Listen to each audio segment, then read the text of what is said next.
Tonight, Keir Starmer steps into the debate around Joe Biden's future. Criticism of the Democrat leader, he says, is unhelpful. The Prime Minister says he's found the US President to be on good form during his trip to the US. But tonight, Joe Biden is facing another crucial test, a NATO press conference, which could help decide his fate. We'll be live in Washington as Biden's aides and advisers debate on whether he should stay or go. Back here, as new figures show 1.6 million children are now affected by the two-child benefit cap, I'll be asking the Health Secretary, Wes Streeting, whether it needs to be scrapped as he launches a root and branch review of the NHS. Plus, I'll be joined live by the Shadow Defence Minister, Andrew Bowie, as the Labour government faces a choice over North Sea oil and gas licences. And we'll look at how Keir Starmer's been basking in England's Euro glory while in the US. All that and more with our top team tonight, Lucy Rigby and Nick Ferrari, who'll be with us for the next hour. It's Thursday, I'm Sophy Ridge, live from Westminster, and this is the Politics Hub.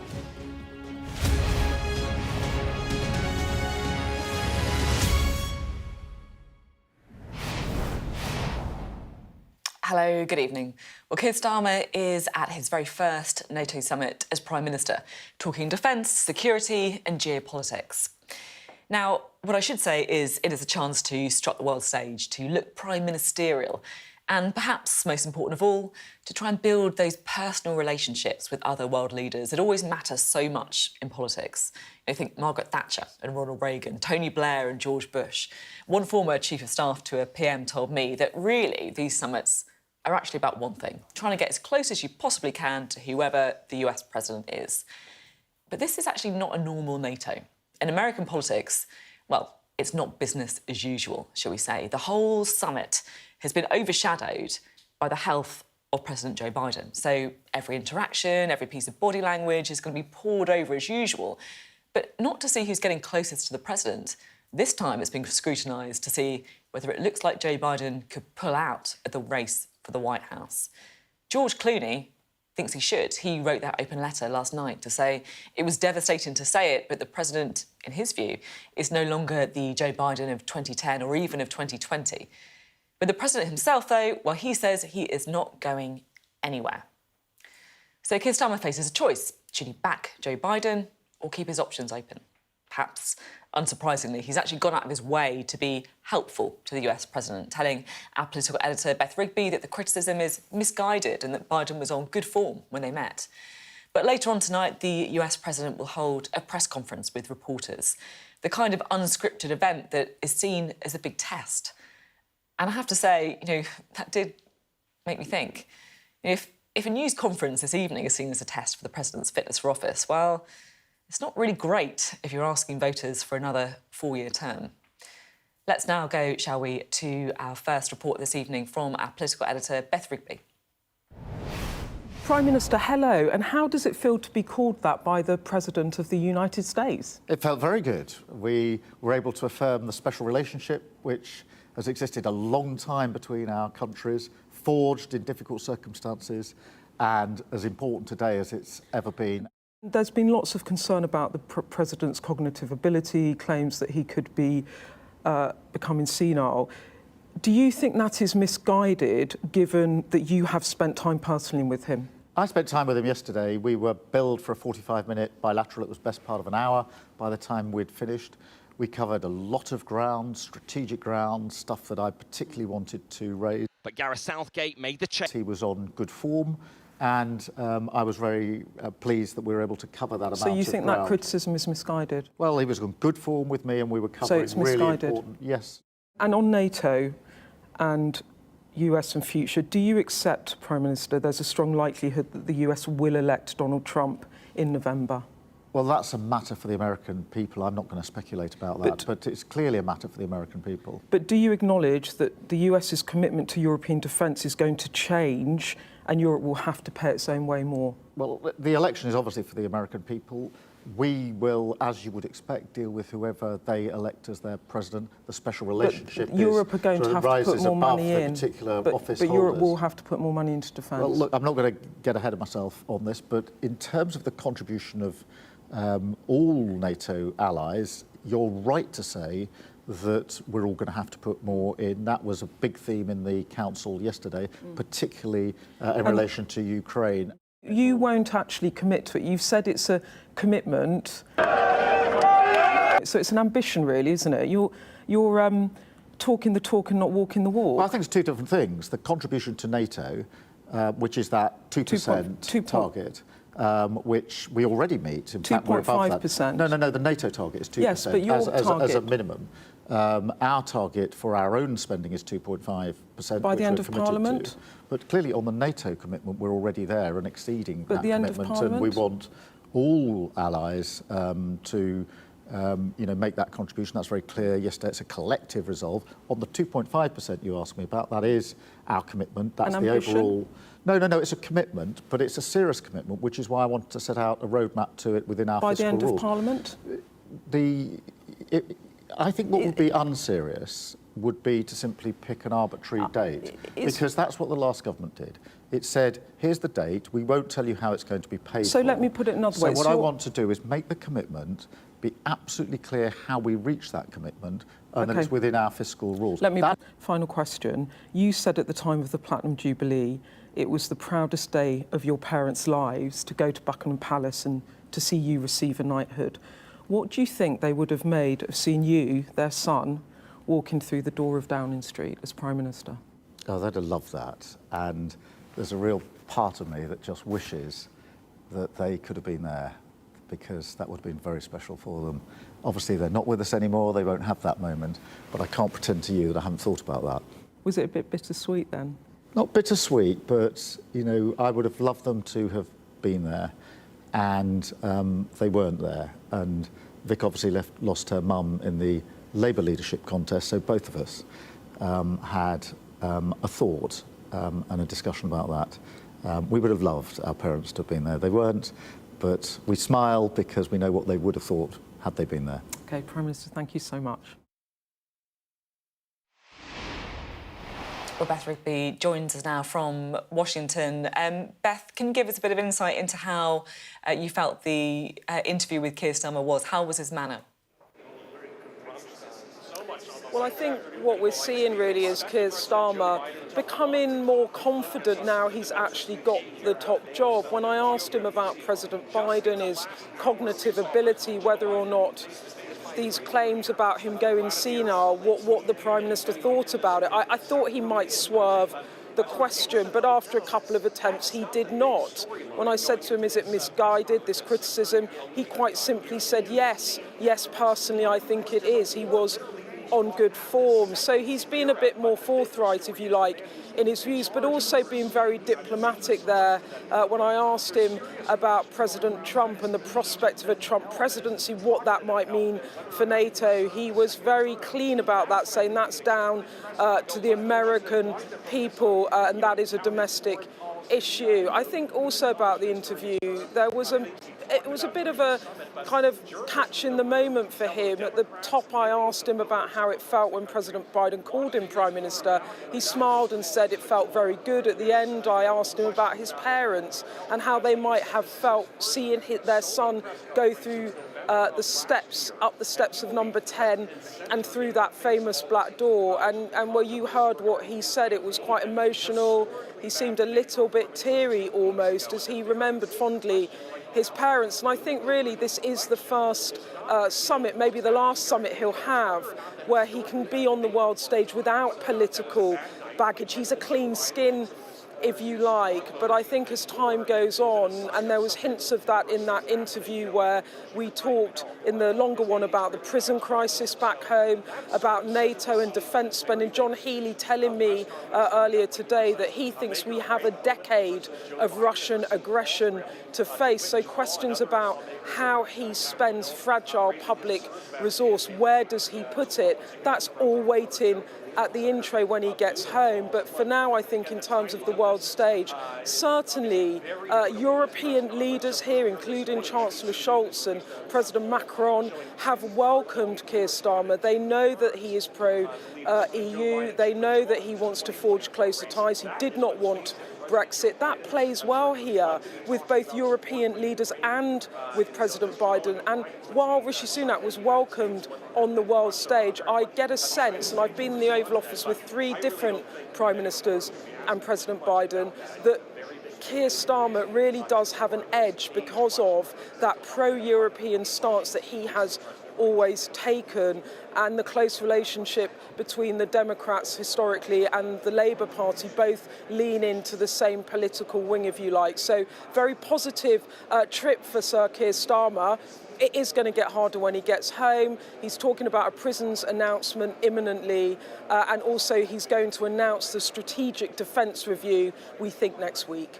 OK, Beth, thank you very much indeed. Beth Rigby there, our political editor in Washington for that NATO summit. And Beth, of course, reflecting on Keir Starmer's take on that crucial meeting that he had with the US President, Joe Biden, which took place last night. His reflections, of course, on it, saying that the President was on good form and that any criticism of him was the wrong thing to do. I think we can have a little listen now to some of what was said. By the way, I heard. Good news. Good news is right. I tell you what, it's all because of the Prime Minister. Not lost a game under the Labour government in 2024. Football coming home, Prime Minister. It looks like it. Love that reference to the football there. That had to be explained, I think, by US reporters to their readers as well. These are the latest pictures that we do have from NATO. You can see there Keir Starmer, UK Prime Minister, who is continuing his tour of the summit, meeting some of those leaders. Really the first time for him as Prime Minister to, I guess, strut his stuff. They always like to do that, don't they? To strut their stuff on the world stage and, of course, try and forge some of those important meetings too. We're looking ahead to that President Biden press conference later this evening that we're expecting is our US correspondent Mark Stone. Mark, how much is riding on his performance later? I mean, all eyes are going to be on this news conference later on. I have to say that there is a vibe of endgame here at the moment now. The pressure on President Biden is absolutely huge. On the face of it, he is defiant. His spokespeople are defiant. He is the candidate. He will stand against Donald Trump. There is no question of him standing down. But the vibe behind the scenes is one of intense pressure now. Our colleagues over at NBC News are reporting that several of President Biden's closest aides, including 3 people who are directly involved in efforts to re-elect him, now see that his chances of winning are 0. And they say he needs to drop out. That is the quote from a Biden campaign campaign official. So this is remarkable stuff. All of it, though, is people speaking anonymously. No one is putting their head above the parapet in the way that George Clooney, the actor and mega donor, did in the New York Times yesterday. A highly significant intervention by George Clooney, relevant because he is a mega donor, relevant because of the circles that he moves in. He is a close ally of President Biden. He's very close to President Obama as well. Indeed, Obama, Biden, Clooney and others were on stage just a few weeks ago in Los Angeles at a massive fundraiser. What a lot has changed since that moment a few weeks ago. The disastrous debate and President Biden's attempts, in vain it seems at the moment, to be able to persuade those inside his own party that he can win against Donald Trump, that he should be the candidate and that he will not step down. So as I say, all eyes are on the news conference later on today in a few hours' time here in this building. It's very rare, Sophie, for President Biden to give a news conference. He has done fewer news conferences than any president in recent history. And when he does speak, it's usually heavily controlled, if not with a teleprompter. If it is at a news conference, then it's just a very few questions. Our understanding is that this will be more lengthy, perhaps up to an hour, maybe a little under, but an attempt for President Biden to show he is in control, that he can hold a room, that he can answer impromptu questions. High stakes indeed, an extraordinary time for American politics. Absolutely extraordinary. Mark Stone, thank you very much indeed. Mark Stone reporting there from that NATO summit in Washington. Right, let's bring in our duo for this evening, shall we? The newly elected Labour MP for Northampton North, that is Lucy Rigby, and the broadcaster Nick Ferrari. Still in my job now after all these years. Nothing new about my position, absolutely right, yeah. Familiar face to maybe on Politics Hub, shall we say. Great to have you both here. I can't really believe that we are where we are with Joe Biden at this stage in the race. For donors to be publicly calling for him to pull out, to be, you know, it feels like his future riding on a news conference. I mean, what's going on? Well, I have two emotions here. I have nothing but sympathy for the man himself. I would imagine a lot of your viewers have people who have been in that age. I can recall my grandfather in his 80s battling with these issues. I have no doubt that the president has some kind of issues. So I think we have enormous sympathy for the man. But I have nothing for contempt for the Democratic Party, because something like this does not just happen overnight. Clearly, this is a man who's had some kind of issues, whatever it was. If we go back to that disastrous debate a couple of weeks ago, initially it was because he had a cold, then it was because he'd had some transatlantic travel and he needed a rest. Well, are we really saying then that if he's successful in November, he'll need, if ever he needs to go anywhere, you've kind of got to book him a day off? That makes no sense. That what George Clooney is saying is absolutely right. He initially quotes the figure 51 million people who watched that debate on the night. Sophie, you and I know that you can now quadruple, multiply that figure by 10 because it's been played so many times. And I cannot see, I mean, you could not run a fish and chip shop, let alone the United States of America, if every time you appeared before a camera, this was make or break. As Mark just said, this is no way, you can't run a country like this. Every single time he appears is make or break. They have to take a decision. And I think that's contemptible they've hung him out like this. Lisa, I'm interested to know your view on it. I mean, like, look, Keir Starmer was pretty clear, wasn't he? I mean, I guess he didn't really have much choice, but, you know, he was saying... What's he going to say? You know, he was saying that actually he was in good form when he had that meeting with him. But I think, I mean, yeah, Keir said that, you're right, Sophie, and I think the important thing here is about the special relationship. Clearly, whether or not President Biden continues is a matter for him, a matter for the Democratic Party, but the key thing is the special relationship. That's absolutely integral to our stability and our prosperity, as is NATO, you know, where Keir has been today, 75th anniversary, absolutely foundational to our security. That's the important thing here. And I guess... from Labour's perspective, you've got to work with whoever it is, right? Absolutely. So whether it's Keir Starmer or even if maybe, you know, holding your nose, as some people maybe feel, Donald Trump. Right, I hope it's going to continue to be Keir Starmer from our point of view. But yeah, the special relationship. Sorry about that. No, not at all. The special relationship. Election campaign for everyone. Indeed, and I'm yes, it's been a bit of a whirlwind of a week. But yeah, I think clearly the special relationship continues and will outlast the presidency, any president, and that's the important thing. So if you were running the Democratic Party, would you be changing horses? Have to. You haven't got a choice. This man. He will lose to President Trump. Can you imagine when they have the next debate? And I want to say again, as I always say on the radio, I have nothing but sympathy for the individual. My heart goes out to you. You can see this is a man struggling. It is totally wrong. As George Clooney rightly says, democracy sometimes is tough. It is going to be tough. I honestly believe their case can be made to the president, for the sake of the country, he needs to stand down, because I would imagine his heart beats with a fervour to ensure that the Democrats defeat Donald Trump. At the moment, if you look at any poll, my understanding, you might have seen others, they are losing every single... And support, I think as Mark just referenced, support is draining away almost on a daily basis. If I was running the party, it is a no-brainer. Now, I know there's nothing in their constitution. I realise they all go for their convention next month. I know it's going to be hard, but if they think they're going to stay in the game, you have to do it. You have to. It's like subbing Harry Kane. Sometimes it has to be done, Sophie. Yeah, well... Not that I'm liking Harry Kane to Joe Biden. If there's an Ollie Watkins wonder goal waiting in the wings... That's what they're looking for. They're looking for Ollie. Bring on Ollie. They need that depth of the forward talent that we've got on the squad, though. I'm not sure. Thank you very, very much indeed. You're watching the Politics Hub. Coming up, I'll speak to the new Health Secretary, Wes Streeting, as he orders a review into the state of the NHS, with waiting lists rising for the second month in a row. Also ahead, Labour denies it's ordered an immediate ban on new drilling in the North Sea. I'll get a response from the opposition. And I can't believe I'm saying this, is football coming home? We will discuss how England's Euro success has become a hot topic at NATO.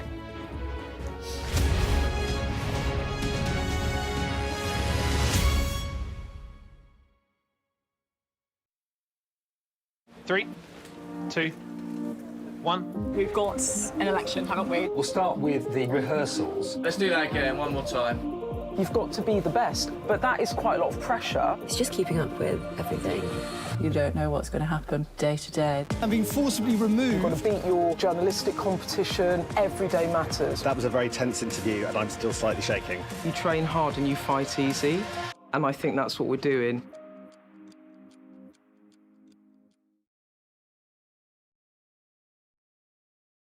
Very exciting find. We found approximately 24 individuals, the remains of 24 individuals, and the interesting thing is that they were in both male and female adults as well as children, suggesting that we're not, we're looking at a wide range, a large community, rather than just a community of monks, as might have been expected by the particular location of the cemetery. As for those who don't know, Malmesbury was, it was particularly famous in the Middle Age because it's the location of one of the early monasteries, apparently founded by St. Aldhelm in in the 7th century. Now, this has been in the historic chronicles for centuries. Medieval chronicles already talk about the monastery, etc., but there's never been any actual evidence of activity, monastic activity, of any kind of activity for this particular period.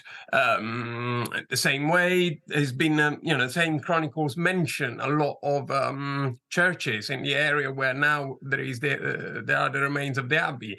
And again, there was never found any evidence of early medieval churches. Now, the presence of a cemetery is highly suggestive of a church nearby. This is what makes these human remains so interesting, so exciting.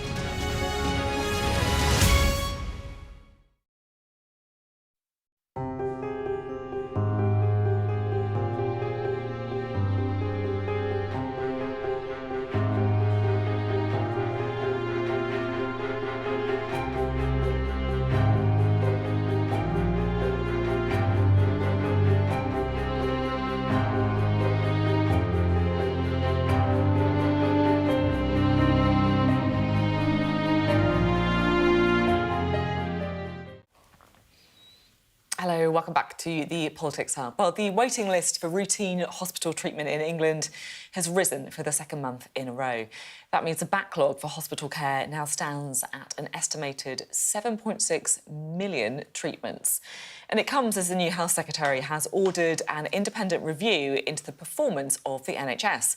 Wes Streeting says he wants to be told the hard truths about what he calls a broken service. I spoke to him a few moments ago. Good to see you. Good to have you on the programme today, and congratulations on the election result as well. Thank you. You are launching a warts and all review of the NHS. What's the idea? I think sunlight is the best disinfectant, and it's really clear to me that the NHS is broken. The issues that we've been talking about during the election campaign, the waiting lists, ambulances not arriving on time, people queuing around the block to see a GP, not being able to find a dentist, all of that is evident. But I felt, going into the Department of Health and Social Care in the last week, it's a bit like walking into a house that you can see is in a complete state. And what I've asked Lord Darcy to do is take up the carpet, look at the floorboards and tell us how bad things really are.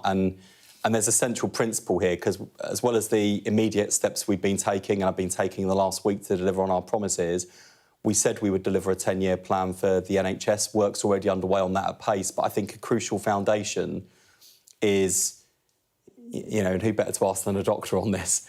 If you want to provide the right prescription, you've first got to get the right diagnosis for the patient, and that's what Lord Darcy is doing, and he's got 30 years of experience, more than 30 years of experience in the NHS on the front line.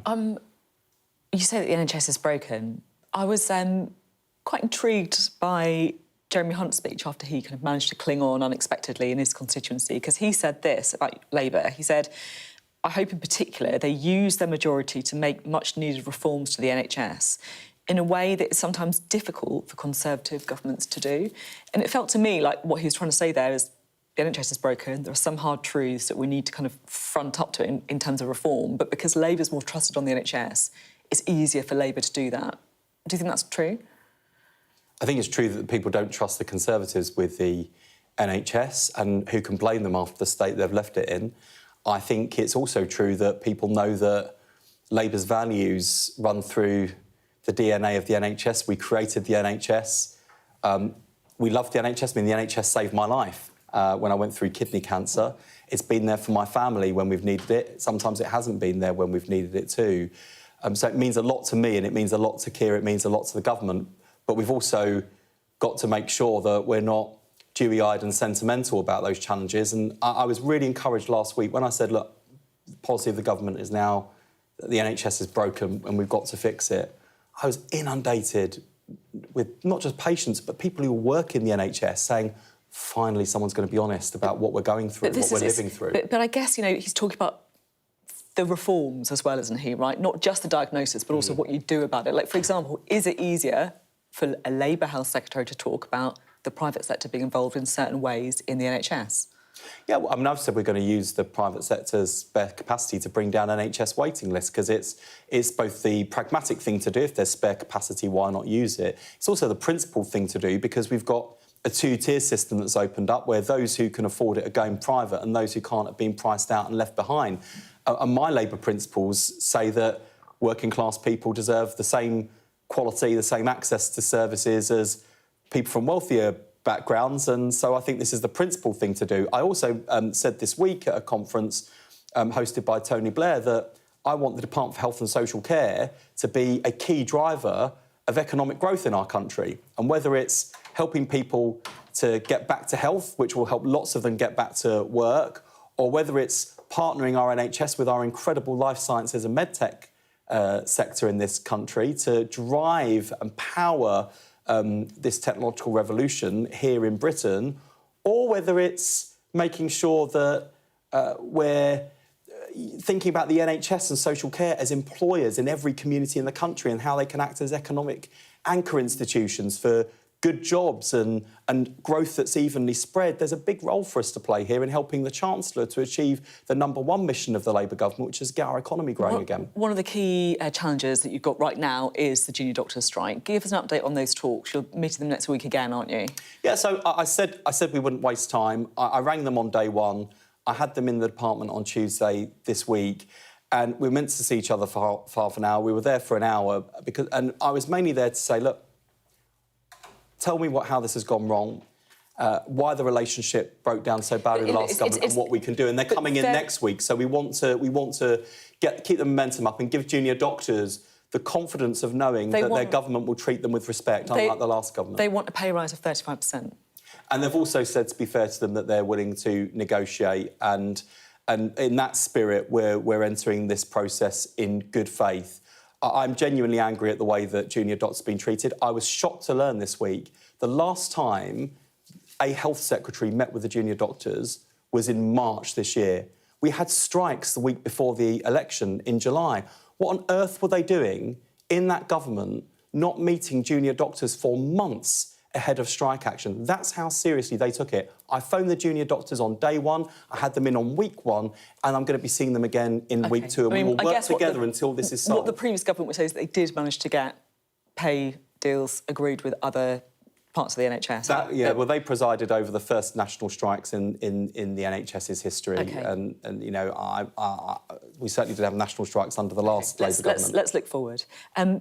Another issue that I want to talk to you about is the current cap on child benefit. Two children only able to get child benefit. Gordon Brown says it's pushing children into poverty, so does the Resolution Foundation. And yet, I guess I'm particularly interested to talk to you about this because of your own upbringing as well. You know, you've talked about growing up with not much money, with a single-parent family. I think you had, 6 brothers and sisters, is that right? So you know what it's like to be a large family with not much money. Are you personally comfortable with a cap? No, that's why I've voted against it when it was brought in. What we've got to do on child poverty, and Liz Kendall's working at pace on this, is to make sure we've got a serious cross-government strategy for reducing child poverty in this country, just as the last Labour government did. And what's different now to when we were last in government is so much of that poverty affects families who are both in work and in poverty. Now, we said before the election we wouldn't make promises unless we could keep them. We wouldn't make promises unless we knew the country could afford them. I think people are going to have to bear with the government on a whole range of fronts as we try and clean up the terrible mess the Conservatives have left. You know, back when you were a child, you got family income support for each child. There wasn't a limit. In the 1980s, Margaret Thatcher actually gave some above inflation increases to it as well. Well, talking to you, it feels to me like you don't feel that comfortable with it. Well, bear in mind that Bridget Phillipson, as our new Education Secretary, is getting to work to make sure we have free primary school breakfast clubs in every primary school, so kids start the day with hungry minds, not hungry bellies. The Deputy Prime Minister's work to deliver 1.6 million kids affected by this cap. Well, and delivering the homes that people need and the insulation in those homes so that we can reduce people's energy bills. Ed Miliband, as the Energy Secretary, switching on Great British Energy. There will be lots of things that this government does to directly attack the root causes of child poverty. And one of my proudest moments in the last week was being sat around the cabinet table with the most state-educated cabinet in our history. You've got a Deputy Prime Minister, an Education Secretary, a Health Secretary who've all experienced child poverty growing up and are absolutely determined to work with each other and with our colleagues right across government to reduce child poverty in this country. Okay. And Liz Kendall is passionate about this work. So is the Chancellor. And we will attack child poverty in this government just as the last Labour government did. Finally, I've got to ask, did you watch the game last night? I did, but I'm not. If you're going to start asking me about bank holidays or the final, you can forget it, because I'm not saying anything to jinx it. All I would say is that the England football team has a better record of bringing trophies home under a Labour government. So let's have everything crossed for Sunday. Is it coming home? I'm not jinxing it. I'm actually bricking it about Sunday's final. I've not felt this excited about the Euro since Euro '96. So I just hope they don't. I could do for my own health and for the nation's health without the heart-straining drama of last-minute goals. Yeah, I'll take it if it's allowed and if it goes to us, though. Yeah. Thank you very much indeed. Good to have you. Thank you. Wes Streeting there. Right, let's talk to Lucy and Nick again, shall we? Lucy, I just want to talk to you about the child benefit stuff, because it does feel, doesn't it, that Labour are sticking to the line on it. They're saying, look, bear with us, we'll do it when we can afford to do it. Do you think that's good enough? For present purposes, yes. And I think this Change Labour Party has to put fiscal responsibility first, and I'm comfortable with that. I mean, one of my driving reasons for being in politics, standing for election, is to take children out of poverty. The last Labour government took 500,000 children out of poverty. I want this Labour government to do even better than that. But we have to deal with the world as it is. And, you know, you heard from Wes just then about, we were sort of on the NHS crisis, and you referred to prisons earlier, Sophie. The bonnet is being lifted a bit on the last 14 years now that we're into government.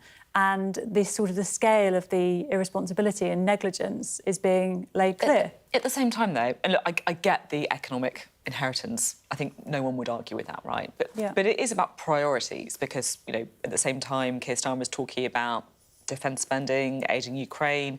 We're talking about, you know, in the same interview, he's talking about pay rises potentially for junior doctors as well. I'm not saying any of this stuff isn't important or needs to be done, but it is about priorities, and you've chosen not to prioritise cutting the cap. But we are doing an awful lot on child poverty. We're having free breakfast clubs for primary school children. There's going to be a cross-departmental strategy that on child poverty that is going to really help. So it's not a zero-sum game. We are doing an awful lot on child poverty already, and I'm convinced that this Labour government will do more.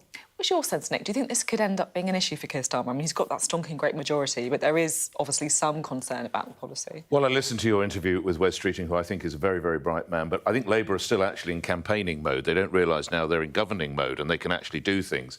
And this idea now we're having a review into the NHS. Dear God, this isn't a Labour government, it's a VAR government. They are launching more VARs than you see in the Premier League. They may as well go up to Stockley Park as being Downing Street. And this idea that we've just come into the House and what's the carpet and the floorboards like? Wes, give me a bloody break. You have been campaigning for 6 weeks on shows like yours, shows like mine, where you have brilliantly laid out the state with the NHS waiting list, dentistry, procedures and everything. And now you're saying, well, I've bought this house. Well, I'll tell you, the carpet is completely threadbare. We haven't even got any bloody floorboards. You don't need to know anything more. Now, I realise you just can't go in and change everything, but I hope something radical comes about because clearly the country was in a mood for a change and a radical change.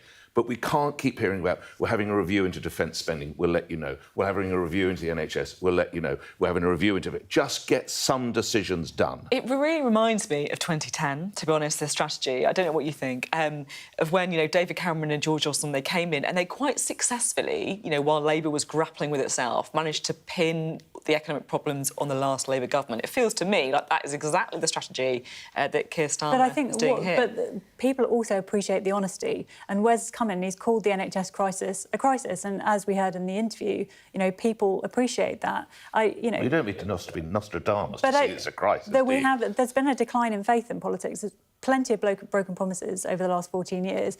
And I think the way we restore that is being really clear about what we're going to do and keeping those promises, not over-promising. I think that's really fantastically important.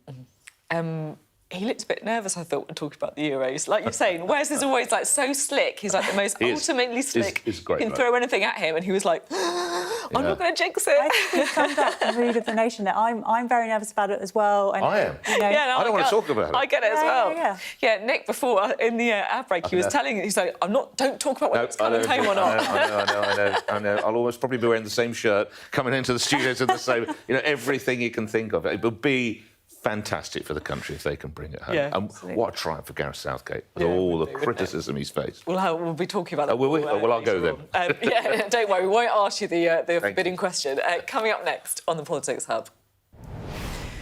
I'll speak to the Chile Defence Minister Andrew Bowie after the government denies it's ordered an immediate ban on the new drilling in the North Sea.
Hello, welcome back. Well, Labour has denied that it's ordering an immediate ban on new drilling in the North Sea.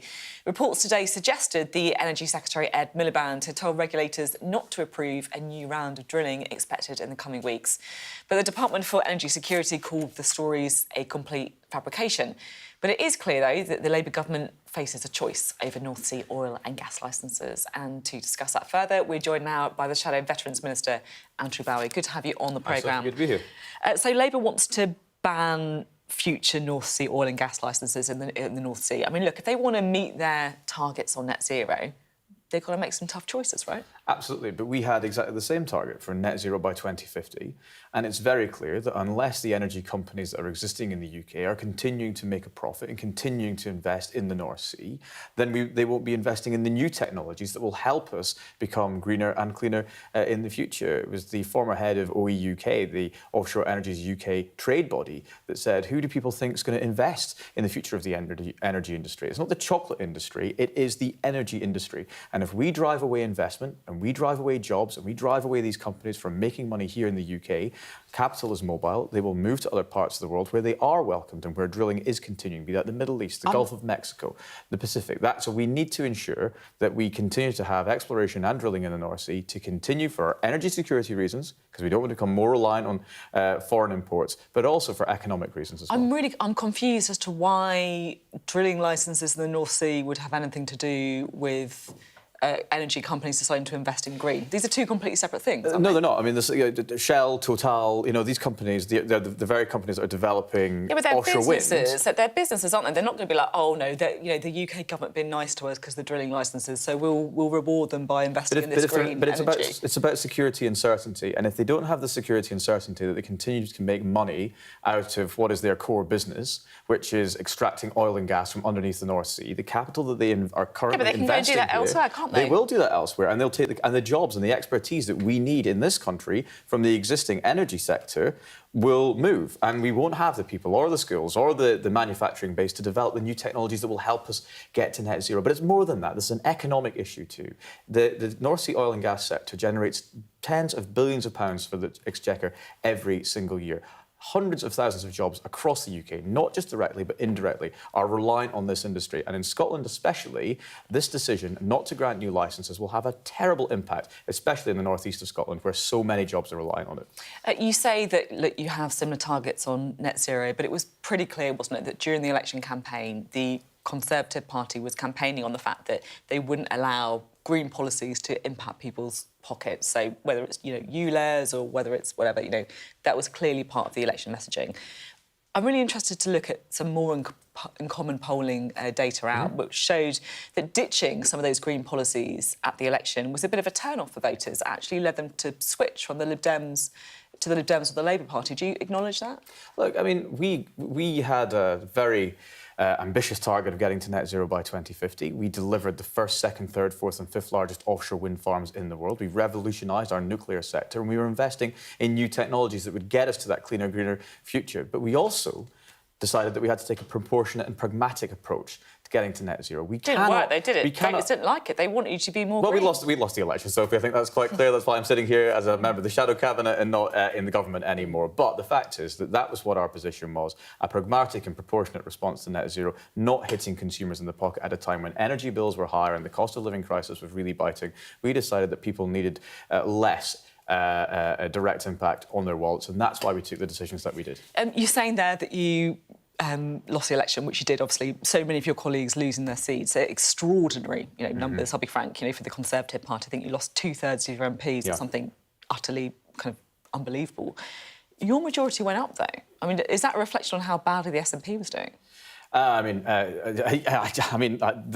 People have different reasons for voting. One of the reasons I think that Labour didn't get the support that they may have done in other parts of the country and indeed other parts of Scotland was that my constituency is so reliant on the oil and gas industry for its economic future, and that's why so many people did not move to them in the numbers that they did in the rest of the country. But yes, of course, the SNP collapse had a part. We made it very clear in Scotland throughout the election campaign that in key seats across Scotland, the choice was between the Scottish Conservatives focusing on people's priorities and championing things like the continued investment in the North Sea, or the Scottish National Party, who had delivered nothing for all all their years of dominance in Westminster and Scotland, other than bickering, fighting, and causing division and discord. And so when the people reminds me of something, doesn't when it? the people when the people went to the polls, they chose unity over division, which is why they chose the Conservatives in West Aberdeenshire. And not elsewhere, I have to say. Well, but there you go. I'll say it, not you. Don't worry. Did you watch the football match last night? I did watch the football match last night, and I was delighted for England winning. I think it gives everybody there's a feel-good factor in the country now that England are in the final, and I wish them all the best in the final on Sunday, and I'll be watching at home in Aberdeen. Do you think football's coming home? Well, if it was coming home, of course, it would be going to Scotland. But if it was, I wish England all the best. It's going to be a tough game on Sunday, no doubt about it. But it's a great team, and Southgate's done amazing things. I think the most successful England manager in terms of getting to knockout games in its history. So, yeah, wishing them all the best. OK, thank you very much indeed. Good to have you on the programme today.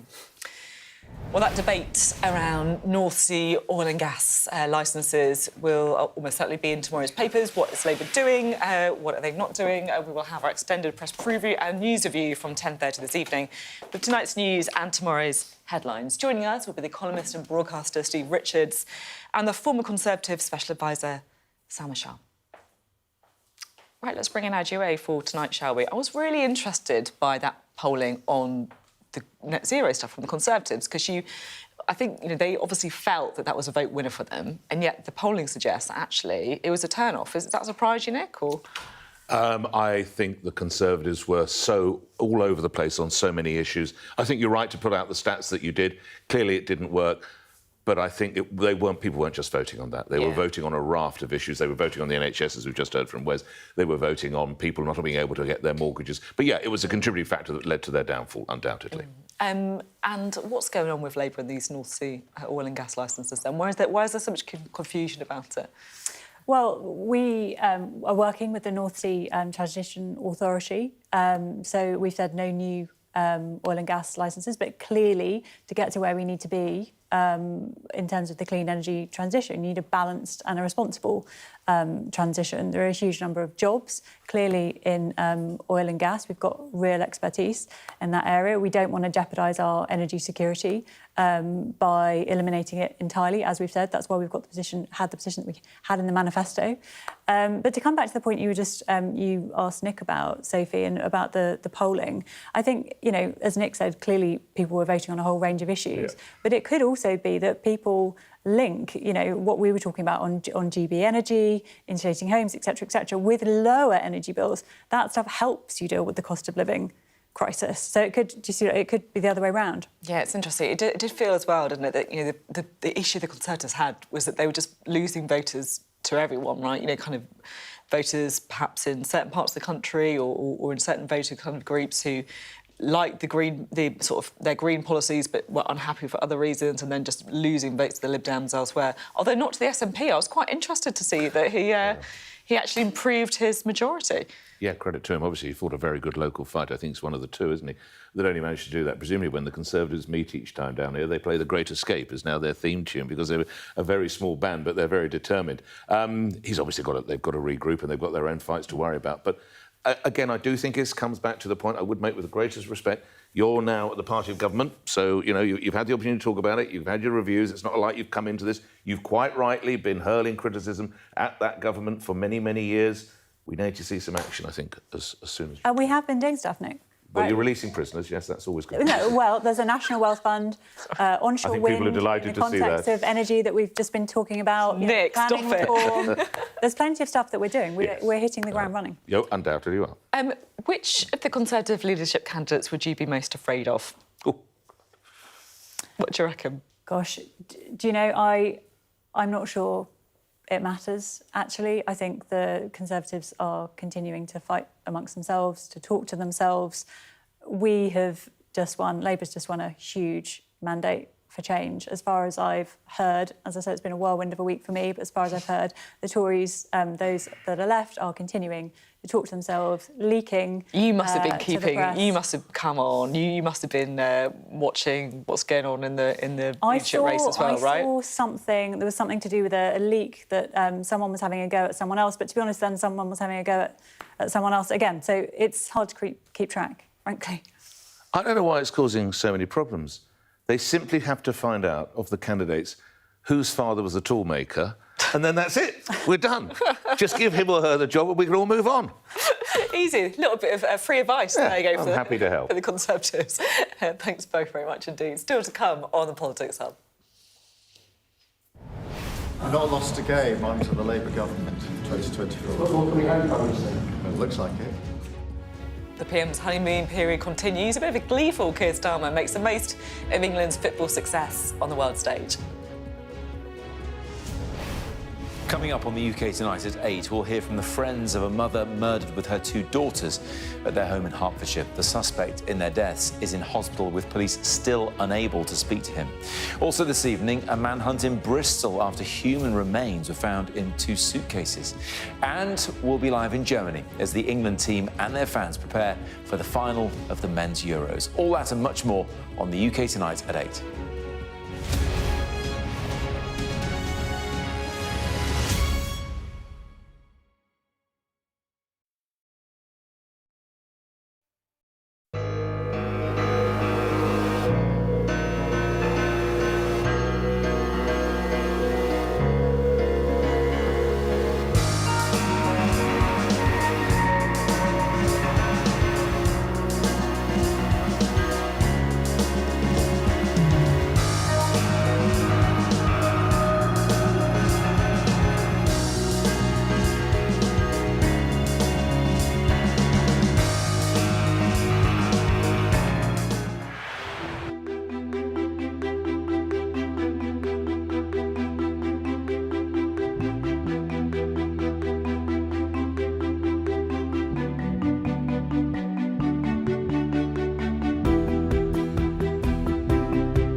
And I'm Sky's US correspondent based here in Los Angeles. It's turning everybody into, a crazy, violent drug addict. How are you feeling? I am angry. Are you a hypocrite, sir? Will your candidates win? I hope so. I gotta be realistic. My sister's dead. More than 4 weeks on, there's no murder weapon and no suspect. Mum, how are you feeling today? Jeffrey said, you answer to Ghislaine, you just don't cross her. I'm so excited. Severe nightmares of these people coming in and just taking me in the middle of the night. I've watched as whole towns were torn apart by natural disaster. I'm alive and I'm thankful for that. We take you to the heart of the stories which shape our world. A lot of cases that I know are reported from Ukrainian missiles themselves. Ambassador, with respect, I think that's preposterous. Hello and welcome back to the Politics Hub.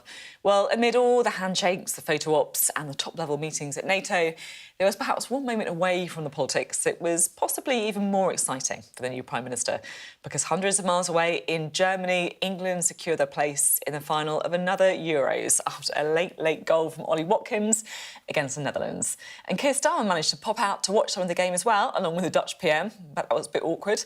They got themselves in front of the TV just in time for Captain Harry Kane's penalty.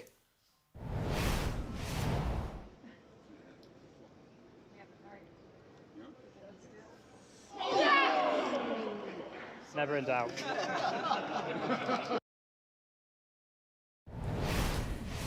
And the footy chat even made it into his first proper sit-down with the US president. By the way, I heard. Good news. Good news is right. I tell you what, it's all because of the Prime Minister. Not lost a game under the Labour government in 2024. It looks like it. Right, let's chat to Lucy and Nick. I mean, he's tempting fate there, isn't he? He jinxed it. It looks like it's coming You're not going to home. get anything about it. I would just love to have been among the American reporters because, A, they don't know what football is. They think it's... And the idea is coming home. It's such an... It's not even really a British gag. It's such an English gag from 1966, they must have just thought, we're struggling enough with a president who sometimes don't... Now, I don't know what's going on. It would have been a very rare mood, a very rare time. Yeah, I love it. There was all these like kind of explanations in the news report. The reason that the UK Prime Minister was saying it's coming home was because it's a bit of an in-joke as well, isn't it? It's very tongue-in-cheek. Absolutely. I'm too nervous, Sophie, to really talk about it too much. It's, you know, it's going to be a huge moment, isn't it? Is Keir Starmer the luckiest man in Britain? It feels like... We're about to find out. We'll know probably about 10 o'clock, 11 o'clock on Sunday night, won't we? I mean, I won't let you steal your thunder. Point out what happened in 1966 again. Well, there was a Labour government and we won. Thank you, Nick. That's my pleasure. I don't know about 1996, the years. I'm not quite sure. My maths, I can't keep up. One of your viewers will come in very quickly. I did work it out that it was the first time that England has ever won a penalty shootout under a Labour government. Oh, that's right. Well, not ever won. There you go. They beat Spain, didn't they, in the 1996 to go through. That wasn't under a Labour government. No, that was not. OK. Exactly. OK. Yeah. So, I mean, is he... What it would do for the mood of the nation would be absolutely The fantastic. omens are good, right, but we can't jinx it. We can't jinx it. So are the omens good? I mean, Spain looked pretty good. I'm not gonna... But we've got a Labour government, Sophie, so... I love the confidence. They've got a lad of 16, haven't they, Spain? Have you seen it? They've got a lad of 16. Yeah. Quite incredible. It is extraordinary. We'll have to match him somehow. It's going to be tough. So Keir Starmer's keen, obviously, to watch it. He's got his credentials. He's a fan, isn't he? He plays as well, of course, midfield general, as I understand it. So, yeah, going to Berlin. So he's the Kobe Mainu of politics, then, isn't That was the annoying thing when Indeed, yeah, although Vieira may be more favourable from his point of view, yeah. He really does follow the team, because when he used to do Call Keir with me on LBC, I would always study how Arsenal had done the previous day. And I said, and he would know who scored the goal, what minute the goal went in, what the defence format was. So, yeah, he is a man who genuinely loves his football. Other Prime Ministers, Sophie? That's for another time, perhaps. Yeah, maybe not that one. Thanks both very much indeed. That is it from us tonight. Up next, it is the UK Tonight with Matt Barbette. Thanks for being with us. Have a great evening.